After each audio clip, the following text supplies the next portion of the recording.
তোমাদের কি শীতকালে এরকম পা ফাটে যেমনটা গাইস দেখতে পাচ্ছ আমার কি পা ফেটেছে। এই দেখো গোড়ালিতে ফেটেছে, পায়ের আঙ্গুলে ফেটেছে। মানে গত বছর তুলনায় এই বছরের শীতে কিন্তু আমার গাইস অনেক পা ফেটে গেছে। দেখতেই পাচ্ছ আঙ্গুলের ভেতরে অনেক পা ফেটে গেছে। আর এদিকে দেখো ময়লা জমে গেছে, একদম মানে পাটা একদম বিশ্রী হয়ে গেছে। এই পাটাকে আমি আরো সুন্দর করে তুলবো, সেটাও তোমাদেরকে দেখাবো। আমি পা কিভাবে সুন্দর করে তুলি। যদি পা এরকম ফেটে থাকে তোমরাও আমার সাথে এরকম হোম রেডিমেড তৈরি করব, যেটা কিনা আমারও উপকার হবে এবং তোমাদেরও উপকার হবে। এই পা ফাটার হাত থেকে তোমরা বাঁচতে পারবে এবং পাটাকে আরো সুন্দরভাবে উজ্জ্বল চকচক করবে। তাহলে চলো তোমাদেরকে হোম রেমেডি শেয়ার করে তোমরা পুরোটুকু দেখো। হাই গাইস, চলেছি নতুন আরেকটি ব্লগ ভিডিও নিয়ে। আর আজকের ব্লগটা কিন্তু গাইস তোমাদের খুবই হেল্পফুল হবে। এই ভিডিওটা দেখলে তোমাদের গাইস অনেক হেল্পফুল হবে। যাদের কিনা পা ফেটে গেছে, হাত ফেটে গেছে, তাদের জন্য কিন্তু গাইস এই ভিডিওটা অনেকটা হেল্পফুল হবে। আজকে তোমাদেরকে দেখাবো বাড়িতে একদম সহজ উপায়ে তোমাদের পা ফাটার হাত থেকে তোমরা কিভাবে বাঁচবে। গাইস পাটাকে ভালো করে ক্লিন করে পরিষ্কার করে এবং তোয়ালে মুছে তারপর তোমরা একটা অয়েল ব্যবহার করে নেবে। আমি এখানে নিয়েছি জোবিজি বডি অয়েল। সেটাই কিন্তু আমি পাতে ভালো করে আমি তেলটা মেখে নিলাম। চারি সাইডে দেখতে পাচ্ছ পায়ের যেখানে আমার ফাটা সেখানে ভালো করে আমি তেলটা মেখে নিলাম। যাতে তেল মাখলে কিন্তু খুবই ভালো। তো আমি তেলটাকে ফার্স্ট অফ অল মেখে নিলাম। তারপর তোমাদের এক এক করে দেখাবো যে আমি আর কি ইউজ করি। আর ফার্স্টে গাইস দেখতে পাচ্ছ আমি এখানে একটা প্লেট নিয়েছি। তোমরা অবশ্যই একটা প্লেট এরকম নিয়ে নিতে পারো বা অন্য কোনো নিতে পারো। প্লেটে নেওয়ার পরে আমি এখান থেকে নিয়েছি একটা টুথপেস্ট। তোমরা এখান থেকে যে কোনো একটা টুথপেস্ট নিতে পারো। আমি এখানে কলগেটের সল্ট নিয়েছি, সল্টটা কিন্তু ভীষণ ভালো। আর তার পাশাপাশি নিয়েছি একটা লেবু কিন্তু খুব কাজের জিনিস, খুবই কাজ এবং খুবই হেল্পফুল হয়।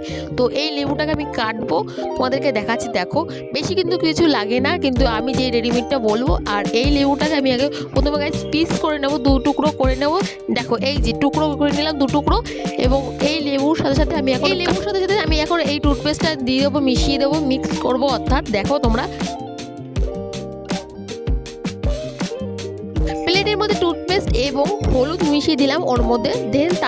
এরপরে দিয়ে দিলাম লেবুর যেটা মানে কয়েক ফোঁটা না দিলে হয় না। লেবু কিন্তু খুবই কার্যকর একটা জিনিস। যাই হোক লেবু, হলুদ এবং টুথপেস্ট ভালো করে আমি এখন মিক্স করে নেব। এখানে গাইস দেখতে পাচ্ছ আমি ভালো করে মিক্স করা হয়ে গেছে। অনেকক্ষণ ধরে কিন্তু মিক্স করে দেখতে পাচ্ছ কালারটা কেমন এসছে। এবার গাইস আমি লেবু দিয়ে ভালো করে পায়ে যেখানে আমার পা ফেটেছে সেই চারি সাইডে আমি কিন্তু এই ফাটা জায়গায় এই জিনিসটা আমি লাগিয়ে নেব। লাগিয়ে 20 থেকে এরপরে গাইস আমি 6 থেকে 7 মিনিট বসে থাকবো, অর্থাৎ শুকিয়ে নেব। তারপরে কিন্তু গাইস আমি ভালো করে ধুয়ে নেব। সেটা তোমাদেরকে দেখাচ্ছি এক এক করে, তোমরা দেখো। এখানে দেখতে পাচ্ছ আমি 2 পায়ে ভালো করে মিক্স করে মাখিয়ে নিলাম। আর এই দেখো আমার ব্যাটারটা মাখা কমপ্লিট হয়ে গেছে। এখন আমি গাইস এখানে শুকানোর জন্য রোদ্দুরে বসে রয়েছি। এরপরে গাইস আমি পা দুটো ভালো করে শুকানোর পরে জল দিয়ে ভালো করে 2টো পা আমি ধুয়ে নেবো। তোমাদেরকে দেখাচ্ছি, তোমরা দেখো এরপরে কি করি আমি। এরপরে গাইস সেকেন্ড স্টেপ হলো যে আরেকটি প্লেট নিয়েছি এবং প্লেটের মধ্যে নিয়ে নিলাম ভ্যাসলিন, যেটা কিনা তোমাদের বাড়ির সবার বাড়িতেই রয়েছে এই ভ্যাসলিন। সাথে গাইস এখানে নিয়ে নিলাম আমি প্যারাশুট কোকোনাট অয়েল, যেখানে একটা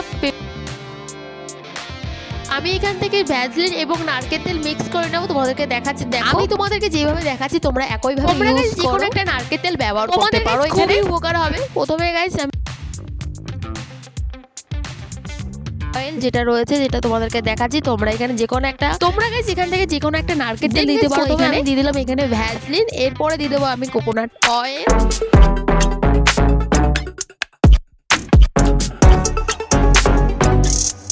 যেহেতু গাইস শীতকালে কিন্তু এই নারকেল তেল জমে যায়, তাই আমার যেটুকু প্রয়োজন সেইটুকুই আমি প্লেটের মধ্যে এই নারকেল তেল ঢেলে নেব।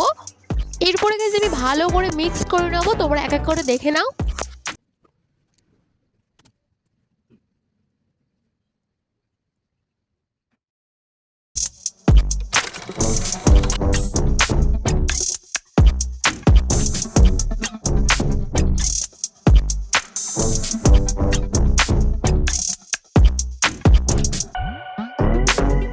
এরপরে গাইস আমি পাটা ভালো করে ধুয়ে শুকনো একটা তোয়ালে পাটা মুছে নিয়েছি।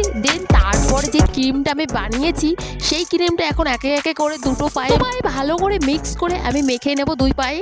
এবং গাইস তোমরা এই যে আমি ভ্যাসলিন এবং নারকেল তেল দিয়ে ক্রিম বানিয়েছি, এইটা কিন্তু তোমরা রাতের বেলাও কিন্তু ইউজ করতে পারো। দিনে 3 বার ইউজ করলে আরও ভালো। এবং তোমরা রাত্রিরে শোয়ার সময় একদম মেখে যদি শুয়ে থাকো তাহলে কিন্তু গাইস খুবই উপকার হবে তোমাদের।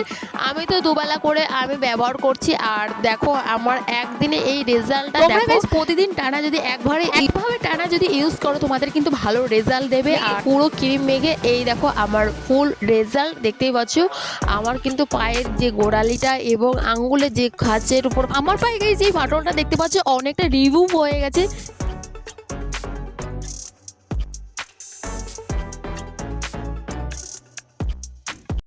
ব্যবহার করো, তোমরা অনেক উপকার পাবে। এরকম তৈরি করতে একদম কোনো কিছু পয়সা লাগে না, কোনো খরচায় ছাড়া একদম হোমমেড বাড়িতে তোমরা এত সুন্দর এত উপকারী একটা হোমমেড জিনিস তোমরা তৈরি করতে পারো বাড়ি বসে। একদম গাইস তোমরা বাড়িতে বিনা পয়সায় কিন্তু এইসব জিনিস দিয়ে তৈরি করে একদম তোমরা নিজেদের শরীরে চর্চা এবং সৌন্দর্য করে তুলে রাখতে পারবে। এত সুন্দর একটা হোমমেড তৈরি করলাম তোমাদের জন্য, তাহলে অবশ্যই কিন্তু তোমরা কমেন্ট করে ভালো লাগলে অবশ্যই চ্যানেলটাকে সাবস্ক্রাইব করে অল নোটিফিকেশন অন করে রাখবে।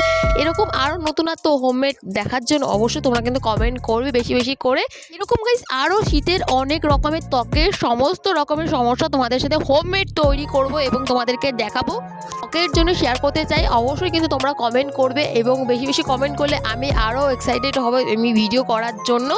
আর আজকের ব্লগটা এখানে শেষ করতে তোমাদের কেমন লেগেছে অতি অবশ্যই কমেন্ট করবে। ভালো লাগলে অবশ্যই চ্যানেলটাকে সাবস্ক্রাইব করে অল নোটিফিকেশন অন করে রাখবে। দেখা হচ্ছে খুব তাড়াতাড়ি নতুন আমার আরেকটি ব্লগ ভিডিও নিয়ে। Tata, bye bye.